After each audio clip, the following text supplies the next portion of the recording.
প্রেম ঘটিত জটিলতায় প্রাণ দিতে হয়েছে জগন্নাথ বিশ্ববিদ্যালয়ের শিক্ষার্থী ও ছাত্রদল নেতা জুবায়েদ হোসেনকে। ছাত্রী শবনম বর্ষার পরিকল্পনায় হত্যা করা হয় তাকে। পুলিশ আরও বলছে, জুবায়েদ হত্যায় রাজনৈতিক কোনো সম্পৃক্ততা নেই।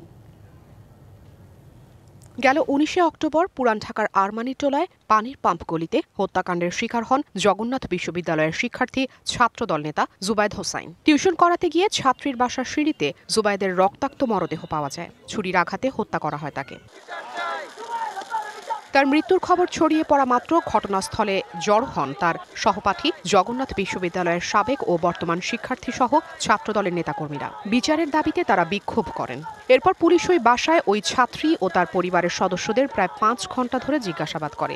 তারপর রাত 11টায় ওই ছাত্রীকে হেফাজতে নেয় পুলিশ। 4 গুণ শক্তিশালী এনজাইম ও অধিক ফেনা সমৃদ্ধ অরিক্স সিলভার ওয়াশ মাত্র 70 টাকায়।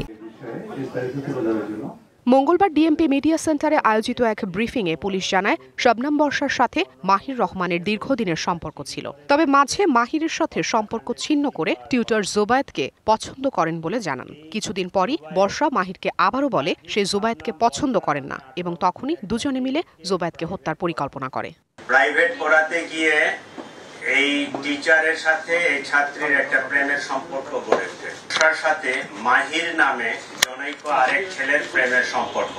বর্ষার পরিকল্পনা অনুযায়ী জুবায়েদকে হত্যা করার তারা সিদ্ধান্ত নেয়। তিনি আরও জানান, এই হত্যাকাণ্ডের রাজনৈতিক কোনো সম্পৃক্ততাও পাওয়া যায়নি। এইটা রাজনৈতিক কোনো বিষয় এখানে নাই। এটা ত্রিভুজ প্রেমের কাহিনী, কমপ্লিটলি ত্রিভুজ প্রেমের কাহিনী। এটাকে রাজনৈতিক কালার দেওয়ার কোনো সুযোগ নাই বা আমরা ওইদিকে তেমন কিছু পাইও নাই। Afrin Anwar, DBC news, Dhaka.